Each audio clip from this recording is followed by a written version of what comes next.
प्रयागराज में इससे बड़ी सनसनी अब तक नहीं हुई है। एक एक करके 13 और हत्याओं के राज खुले। खोपड़ी को उसने उबाला था और उबालकर उसको पी गया था। ये बात सन 2000 की है। मानव खोपड़ियां मिली जो सजा करके रखे गए थे अलमारी में। खुली हुई अलमारी थी, बाकायदे सजा के रखी थी। किसी में लाल टिका, किसी में कुछ, किसी में कुछ। पुलिस ने उससे पूछा कौन है, तो उस समय उसने पुलिस को जो स्वीकार किया था कि ये हत्याएं उसने की हैं। पहले वो एक्सेप्ट करता है कि उसने 42 हत्या की है, फिर ये आंकड़ा बढ़ता जाता है और ये आंकड़ा करीब 100 तक पहुंच जाता है। उसका नाम राजा कुलंदर। दूसरे गड्ढे में, दूसरे तालाब में उसने सिर फेंका हुआ था। फिर पुलिस ने उसको उस पन्नी में भरा हुआ सिर था, पॉलीथीन में, उसको वहां से बरामद किया। यूपी के सीरियल किलर में आज ऐसे सीरियल किलर की कहानी, जिसका मानना था कि अगर मैंने कायस्थ यानी लाला का खून पी लिया तो मुझमें बुद्धि आ जाएगी, मुस्लिम का खून पी लिया तो ताकत आ जाएगी। अपनी सनक के कारण उसने कई लोगों के सिर काटे और उनका खून पिया। लखनऊ का नाका टैक्सी स्टैंड, कड़क सर्दी की दोपहर। चाय की दुकानों पर लोग भट्टी के आसपास खड़े थे। तारीख थी 23 जनवरी 2000। मनोज सिंह और उनका ड्राइवर रवि श्रीवास्तव टाटा सूमो गाड़ी की सर्विसिंग कराकर स्टैंड पर पहुंचे ही थे कि सांवला सा एक आदमी उनके पास आया। बोला, भैया मध्य प्रदेश जाना है। रवि ने पूछा, अरे दादा, एमपी में कहाँ जाएंगे? आदमी ने कहा, चाकघाट, रीवा। मनोज बोला, 2000 लगेंगे। आदमी ने कहा, अरे भैया, बीमार सवारी है, बड़ी मुसीबत में है, कुछ कम कर लो। मनोज ने कहा, चलिए 1500 दे दीजिएगा, इससे कम नहीं होगा। सवारी तय हुई। मनोज और रवि गाड़ी लेकर निकल पड़े। सोचा सुबह तक वापस आ जाएंगे, लेकिन 3 दिन तक दोनों का कुछ पता नहीं चला। घर वाले परेशान होने लगे। टैक्सी स्टैंड पर पूछताछ की, लेकिन कुछ पता नहीं चला। लिहाजा मनोज के पिता शिवहर्ष सिंह लखनऊ के नाका थाने पहुंचे। शिवहर्ष ने दरोगा नंदकिशोर बाजपेयी से कहा, साहब, मेरा बेटा मनोज और ड्राइवर रवि 3 दिन से गायब हैं। नंदकिशोर ने पूछा, आखिरी बार कहाँ दिखे थे? शिवहर्ष बोले, साहब, 23 तारीख की शाम दोनों गाड़ी से घर आए थे। कह रहे थे बुकिंग लेकर रीवा जा रहे हैं। हमने देखा भी था। गाड़ी में 6 लोग थे, एक औरत भी थी। उसके बाद से कुछ पता नहीं चल रहा। छानबीन शुरू हुई। नंदकिशोर यूपीएमपी बॉर्डर के चेकपोस्ट पर पहुंचे। उन्होंने कागज दिखाकर पूछा, इस नंबर की टाटा सूमो के बारे में कुछ पता है? कागज पर गाड़ी का नंबर अब 32Z2423 लिखा था। सिपाही रजिस्टर देखकर बोला, साहब, इस नंबर की गाड़ी तो यहां से पास ही नहीं हुई। नंदकिशोर बोले, मतलब ये लोग रीवा पहुंचे ही नहीं? जो भी हुआ रायबरेली से इलाहाबाद के बीच ही हुआ है। रवि और मनोज का गांव हरचंदपुर, रायबरेली जिले में था। 23 जनवरी की शाम रीवा जाते हुए दोनों कुछ ऊनी कपड़े लेने के लिए अपने घर गए थे। जांच का दायरा छोटा हुआ। रूट पर पड़ने वाली हर चौकी थाने से एक्सीडेंट और लूट की रिपोर्ट मांगी गई। 30 जनवरी को पता चला कि प्रयागराज यानी तब के इलाहाबाद में शंकरगढ़ के जंगल में 2 सिरकटी लाशें मिली हैं। दरोगा नंदकिशोर बाजपेयी मनोज और रवि के घर वालों के साथ मौके पर पहुंचे। सभी घने जंगलों के बीच से जा रहे थे कि अचानक बदबू का तेज भापका महसूस हुआ। कुछ नजदीक आए तो मक्खियों की भनभनाहट सुनाई देने लगी। कुछ ने रुमाल निकालकर नाक पर रख लिया। मौत हुए काफी दिन बीत चुके थे। जंगली जानवरों ने लाशों को बुरी तरह नोच डाला था। एक लाश के दोनों हाथ और पैर जानवर खा गए थे। ये रवि था। लाशें देखते ही शिवहर्ष चीख पड़े, हाय राम, हमार लड़का, कमबख्त एको कपड़ा नाए छोड़ेन शरीर पर, गाड़ी लेहे जाता, लड़का काहे मारी देहा, गला रेत कर हत्या की गई थी। दोनों के शरीर पर एक भी कपड़ा नहीं था। पुलिस पंचनामा भरने लगी। मौके पर खून की एक भी बूंद नहीं थी। दोनों को किसी और जगह मारकर लाशें जंगल में फेंकी गई थीं। नए सिरे से जांच शुरू हुई। दरोगा नंदकिशोर ने गांव और परिवार वालों से एक बार फिर पूछताछ की। घूम फिरकर कहानी फिर उसी जगह अटक गई। न गाड़ी का कुछ पता चल रहा था और न ही उन 6 लोगों का कोई सुराग मिला। महीने, 2 महीने, 6 महीने, पूरा साल बीतने को आया, लेकिन कहीं कोई खबर नहीं। इसी बीच प्रयागराज में एक बड़ी घटना हुई। शहर के नामी पत्रकार धीरेन्द्र सिंह 14 दिसंबर 2000 को ऑफिस से अपने गांव के लिए निकले, लेकिन घर नहीं पहुंचे। 2 दिन तक कुछ पता नहीं चला। फोन भी लगातार बंद आ रहा था। जिले के पत्रकारों ने दबाव बनाना शुरू किया। धरना प्रदर्शन हुआ। पुलिस पर तमाम आरोप लगाते हुए रिपोर्ट छापी गई। पुलिस तफ्तीश में जुटी थी। धीरेंद्र किराए के एक कमरे में अकेले रहते थे। जांच अधिकारी एसएन त्रिपाठी ने कमरे की तलाशी ली, लेकिन कोई सुराग नहीं मिला। धीरेंद्र के मोबाइल की कॉल डिटेल निकाली गई, जिसमें सिर्फ 3 नंबर थे। आखिरी बार मोबाइल से एक लैंडलाइन नंबर पर फोन किया गया था। ये नंबर राम निरंजन के नाम से रजिस्टर था। जब कॉल डिटेल सामने आए, उस समय धीरेंद्र के बड़े भाई वीरेंद्र सिंह और चाचा थाने में मौजूद थे। राम निरंजन का नाम सुनते ही दोनों के कान खड़े हो गए। चेहरे पर चिंता की लकीरें उतर आईं। धीरेंद्र के चाचा बोले, राम निरंजन नहीं, राजा कोलंदर कहिए साहब। न जाने क्या गोरख धंधा करता है। चिपकी ऑर्डिनेंस डिपो में 4th क्लास नौकर है और गाड़ी, जीप, टीवी, वीसीआर सब है उसके यहाँ। हो ना हो साहब, धीरेंद्र को गायब करने में इसी का हाथ है। वीरेंद्र ने कहा, कोलंदर की बीवी हमारे गांव की है। उसने बीवी का नाम गोमती देवी से बदलकर फूलन देवी रखा है। जिला पंचायत सदस्य है उसकी बीवी। जांच अधिकारी त्रिपाठी ने वीरेंद्र से कहा, आप इसके घर जाकर धीरेंद्र के बारे में पूछताछ कीजिए। हम लोग आपके पीछे रहेंगे। वीरेंद्र नैनी के रामसागर इलाके में राजा कोलंदर के घर पहुंचे। उसकी बीवी से पूछा तो वो साफ मुकर गई। बोली, भैया धीरेंद्र यहाँ आए ही नहीं है। इधर एसएन त्रिपाठी पूरे दस्ते के साथ मेन रोड पर खड़े थे। तभी हरे रंग की एक टाटा सूमो उन्हें आती दिखी। उस वक्त टाटा सूमो कम थी और ज्यादातर सफेद रंग की ही होती थी। त्रिपाठी को शक हुआ तो उन्होंने गाड़ी रुकवाई। गाड़ी के बम्पर पर बोर्ड लगा था, फूलन देवी, जिला पंचायत सदस्य। त्रिपाठी ने पूछताछ की तो पता चला गाड़ी में राजा कोलंदर और उसका साला बच्छराज है। पुलिस दोनों को थाने उठा लाए। पूछताछ शुरू हुई, लेकिन कोलंदर कुछ बोलने को तैयार ही नहीं था। लानकी कोलंदर का साला डरा हुआ था। चेहरा एकदम फकर सफेद पड़ा था। पुलिस ने एक और पैतरा आजमाया। पुलिस ने बच्छराज को धमकाना शुरू किया। अचानक पुलिस की नजर उसके जूतों पर गई। जूते थोड़े से बड़े थे। एक सिपाही ने पूछा, ये जूता किसका पहने हो? बच्छराज थोड़ा सा सकपका गया। लड़खड़ाते हुए बोला, मेरा है साहब। तुम्हारा है या धीरेंद्र का? इतना कहते ही बच्छराज की सांसें अटक गईं। पुलिस का शक गहरा गया। पुलिस ने अपने स्टाइल में पूछताछ शुरू की। एसएन त्रिपाठी बोले, तुम लोगों ने ही धीरेंद्र के मोबाइल से अपने घर फोन लगाया था। सच सच बताओ, तुम लोगों ने धीरेंद्र के साथ क्या किया? नहीं तो खाल खींचकर भूसा भरवा दूंगा। आखिरकार बच्छराज ने चुप्पी तोड़ी। बोला, साहब धीरेंद्र का मोबाइल गाड़ी में पड़ा है। इतना सुनते ही कोलंदर की सेवा शुरू हुई। रात करीब 3 बजे उसने मुंह खोला। कोलंदर ने बताना शुरू किया, हमने धीरेंद्र का मर्डर कर दिया है। ये टाटा सूमो चोरी की है। धीरेंद्र को ये पता चल गया था। मुझे डर लग रहा था कहीं पुलिस में न बता दे। मैंने उन्हें अपने पिगरी फॉर्म पर बुलाया। वे सवेरे सवेरे आए थे। उन्हें अलाव के पास बैठाया और बच्छराज से चाय लाने को कहा। धीरेंद्र का मुंह मेरी तरफ था। बच्छराज उठकर धीरेंद्र के पीछे गया और गोली मार दी। त्रिपाठी ने आंख तरेर कर पूछा, गोली चली और किसी ने सुना भी नहीं? कोलंदर निश्चिंत होकर बोला, अरे साहब ऐसे पटाखे तो चलते रहते हैं। पूरे दिन लाश फॉर्म पर थी। इतना सुनते ही रिमांड रूम में सन्नाटा छा गया।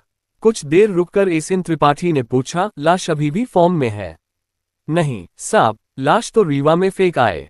उधर मध्य प्रदेश पुलिस को रीवा जिले के रायपुर करचुलियान थाना क्षेत्र में एक सिरकटी लाश मिली।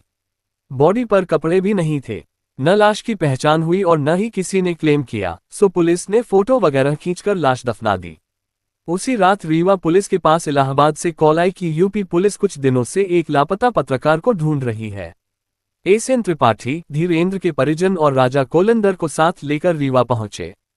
फोटो देखे, बॉडी के रंग और कदकाठी से शिनाख्त हुई कि धड़ धीरेंद्र का ही है। खबर घर पहुंची तो कोहराम मच गया। धीरेंद्र की पत्नी की सिसकियों से पूरा इलाहाबाद का राह उठा। वो कभी अपने 3 साल के बेटे को सीने से लगाकर रोती तो कभी गर्भ में पल रहे बच्चे की दुहाई देकर गंगा मैया से सवाल पूछती। उधर यूपी पुलिस बॉडी लेने के लिए माथापच्ची में जुटी थी। दूसरे दिन रीवा मजिस्ट्रेट के ऑर्डर पर लाश खुदवाई गई। इलाहाबाद में धीरेंद्र के धड़ का अंतिम संस्कार हुआ। उनका सिर अभी तक बरामद नहीं हुआ था। राजा ने बताया कि सिर नैनी के आगे रामसागर तालाब में फेंका था। गोताखोर पानी में उतारे गए, जाल डाल गया। काफी मशक्कत के बाद धीरेंद्र का सिर मिला। वीरेंद्र ने अपने भाई का सिर देखा तो वहीं बैठ गए। आंख के आंसू सूख चुके थे, दर्द का एहसास होना बंद हो गया था। पूरी तरह से बदहवास वीरेंद्र किसी तरह घर पहुंचे। लाडले छोटे भाई का दूसरी बार अंतिम संस्कार हुआ। फिर वही चीखें, फिर वही हाहाकार। पूरा इलाका थर्रा गया। उधर पुलिस ने एक बार फिर राजा कोलंदर से पूछताछ शुरू की। धीरेंद्र को जिस तमंचे से गोली मारी गई थी उसकी बरामदगी जरूरी थी। राजा ने बताया तमंचा फॉर्म पर गोबर के उपलों में छिपा रखा है। फॉर्म पर दबिश हुई, तमंचा बरामद हुआ। धीरेंद्र की मोटरसाइकिल के कुछ पार्ट भी मिले। साथ ही मिला एक सूटकेस, उसमें कई गाड़ियों के कागजात थे। एक छोटी सी डायरी भी थी जिस पर लिखा था राजा की डायरी। इसके खुलते ही एक तूफान खड़ा होने वाला था। डायरी में कुछ नाम लिखे थे। पहला नाम था काली प्रसाद श्रीवास्तव और सबसे आखिर यानी 14वें नंबर पर लिखा था धीरेंद्र सिंह। ये देखते ही जांच अधिकारी एसएन त्रिपाठी के दिमाग में उठापटक शुरू हो गई। क्या धीरेंद्र राजा का 14वां शिकार था? मतलब ये 13 और लोगों को मार चुका है। अगर ऐसा है तो ये अब तक पकड़ा कैसे नहीं गया? आखिर चक्कर क्या है? त्रिपाठी इसी उधेड़-बुन में थे कि एक कांस्टेबल चिल्लाया, सर इधर आइए। सब दौड़कर उधर पहुंचे और जो देखा उसके बाद आंखें फटी रह गईं। एक अलमारी में इंसानों की खोपड़ियां लाइन से लगी हुई थीं। कोलंदर ने कबूल किया उन सबको उसने मारा है। त्रिपाठी सन रह गए। अब सिलसिलेवार पूछताछ जरूरी थी। रात के 10 बजे पूरा इलाहाबाद रजाई की कुनकुनाहट में दुबक चुका था। सिविल लाइन पुलिस थाने में एसएन त्रिपाठी अपनी टेबल पर लिखा पढ़ी कर रहे थे। कुछ देर बाद उन्होंने डायरी उठाए और रिमांड रूम की ओर चल दिए। भीतर राजा कोलंदर एक कुर्सी पर बैठा था। सामने एक मेज पड़ी थी। त्रिपाठी ने डायरी मेज पर पटकते हुए पूछा, क्या है ये? कोलंदर मुस्कुराया, बोला, राजा की डायरी। एसएन त्रिपाठी, अंग्रेजी न बतावा, एक ही कंटाप में सारी मस्खरी निकल जाए। काली प्रसाद कौन है? कोलंदर, हमारे साथ छिवकी में काम करत रहे। 50,000 रुपए लिए थे हमसे। लौटाए का नाम ही नहीं ले रहा रहे। ऊपर से तकनीकी बतियात रहे। एक दिन गर्दन हिलाए हिलाए के बोला, लाला की खोपड़ी है, आसान नहीं है पैसा लेना। अचानक कोलंदर का चेहरा सख्त हो गया। तनकर कुर्सी पर सीधा बैठ गया और तमक कर बोला, राजा से धोखा कर रहा था। राजा कोलंदर से सजा तो मिलनी ही थी। एक दिन फॉर्म पर बुलाया, बातचीत की और उसी समय सिर धड़ से अलग कर दिया। वहीं पीपल के नीचे गड़ा है ससुरा। फिर हम दोनों साला बहनोई ने उसकी खोपड़ी उबाली और उसके सिर का रस पिया। इतना कहकर कोलंदर चुप हो गया। पूरे रिमांड रूम में सन्नाटा छा गया। दूर कहीं से कुत्तों के भौंकने की आवाज आ रही थी। अचानक जांच अधिकारी त्रिपाठी की ध्यान टूटा। बोले, क्या हो तुम? इंसान तो नहीं हो सकते।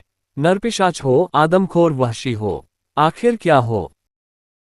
लंदर ने धीरे से सिर उठाया और बोला, राजा कोलंदर हैं हम। एसएन त्रिपाठी का दिमाग चकराने लगा था। उन्होंने पूछताछ वहीं रोक दी। पुलिस वाले की हिम्मत जवाब दे गई थी। अगले दिन SSP PK. Tiwari, SP city Lalji Shukla, inspector कोतवाली राधेश्याम त्रिवेदी और जांच अधिकारी एसएन त्रिपाठी पूरे दलबल के साथ राजा कोलंदर के पिगरी फॉर्म पहुंचे। उसकी निशानदेही पर खुदाई हुई तो जमीन ने राज उगलने शुरू कर दिए। नरकंकाल मिले, 2 लाशें मिली। एक इंसानी खोपड़ी को लाल रंग से रंगा था। ये काली प्रसाद श्रीवास्तव की थी। लाला की खोपड़ी लाल रंग से रंगी थी। दूसरी खोपड़ी सफेद थी। राजा ने मुंह खोला, ये मोइन है, हमारे साथ ही काम करता था छिवकी में। 25,000 लिए थे। जब वापस मांगे तो कहने लगा, मैं सम्मोहन विद्या जानता हूं, कोई मुझसे पैसे वापस नहीं ले सकता। एक दिन ले गए साले को यमुना पुल पे, काट के वही बहाया दिए जमुना जी में। खोपड़िया में सम्मोहन विद्या रहे न, सो काटी के लिए आए, उबाली के पी गए। त्रिपाठी बुदबुदाए, नर नहीं नरपिशाच है ये आदमी। फॉर्म से कई नरकंकाल मिले। एक कोट भी बरामद हुआ। कोट पर चिट लगी थी Apsara tailors, Raebareli. SP city Lalji Shukla के दिमाग में अचानक से कुछ कौंधा। उन्होंने सारी कड़ियां जोड़ी और ऑफिस आकर फोन घुमाया। मार्च 2001, लखनऊ। एसपी सिटी पूर्वी राजेश कुमार पांडे अपने ऑफिस में बैठे किसी केस की फाइल देख रहे थे। तभी फोन की घंटी बनी। उन्होंने फोन उठाया। उधर से आवाज आई, हाँ राजेश, लालजी शुक्ला बोल रहा हूं, एसपी सिटी इलाहाबाद। राजेश पांडे, जय हिंद साहब। लालजी शुक्ला, जय हिंद जय हिंद। भाई, आपके यहाँ पिछले साल एक टाटा सूमो गायब हुई थी। कुछ दिन बाद उसके मालिक और ड्राइवर की डेड बॉडी मिली थी। वो केस का क्या हुआ? राजेश पांडे, कुछ पता नहीं चला साहब। सारी जांच पड़ताल घूम फिरकर एक ही जगह अटक जाती है। लालजी शुक्ला, अच्छा, एक लीड मिली है। वो पत्रकार धीरेंद्र सिंह का केस तो सुना होगा आपने। उसके यहाँ से एक कोट मिला है रायबरेली का। चोरी की एक टाटा सूमो भी है। एक टीम भेजकर दिखवा लीजिए। राजेश पांडे, जी ठीक है, मैं फौरन एक टीम रवाना करता हूँ। एक सब इंस्पेक्टर और 2 सिपाहियों की टीम इलाहाबाद रवाना हुई। सबसे पहले कोलिंदर से बरामद टाटा सूमो की चेकिंग हुई। गाड़ी का नंबर और रंग फ की डिटेल से मैच नहीं कर रहा था, शायद बदल दिए गए थे। इंजन नंबर और चेचिस नंबर चेक किया गया तो फ कॉपी से मैच कर गए। अब कोलिंदर से पूछताछ की बारी थी। टीम थाने पहुंची, पूछताछ शुरू हुई। इंस्पेक्टर ने पूछा, रवि और मनोज को क्यों मारा? इन लोगों ने भी पैसे उधार लिए थे। कोलिंदर, अरे नहीं साहब, जिनके पास टाटा सूमो होगी वो हमसे उधार क्यों लेगा? हमें तो गाड़ी चाहिए थी, अब बिना मारे तो गाड़ी मिलती नहीं, सो मार दिए दोनों को।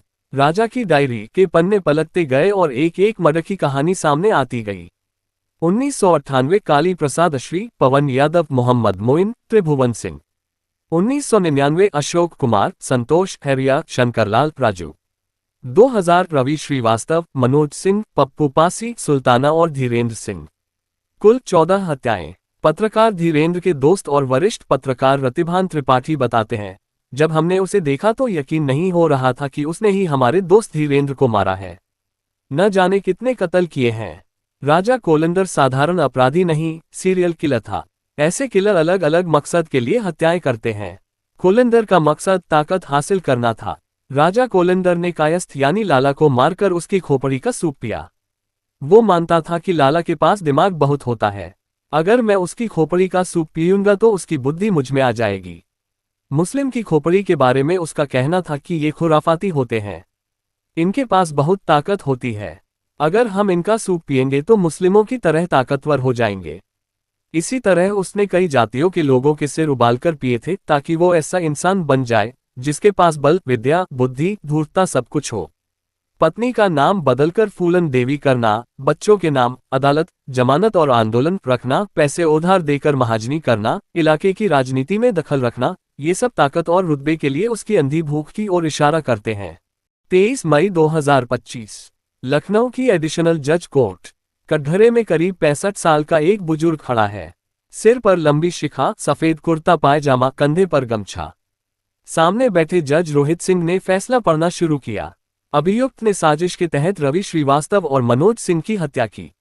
ये पेशेवर अपराधी है। आईपीसी के तहत अभियुक्त राम निरंजन उर्फ राजा कोलिंदर और बच्चराज को उम्रकैद की सजा सुनाई जाती है। कटघरे में खड़ा राजा कोलिंदर खिलखिलाकर हंस पड़ा, चेहरे पर शिकन की एक लकीर तक नहीं। कोर्ट से जेल जाते वक्त कोलिंदर और बच्चराज आपस में हंसी ठिठोली करते रहे।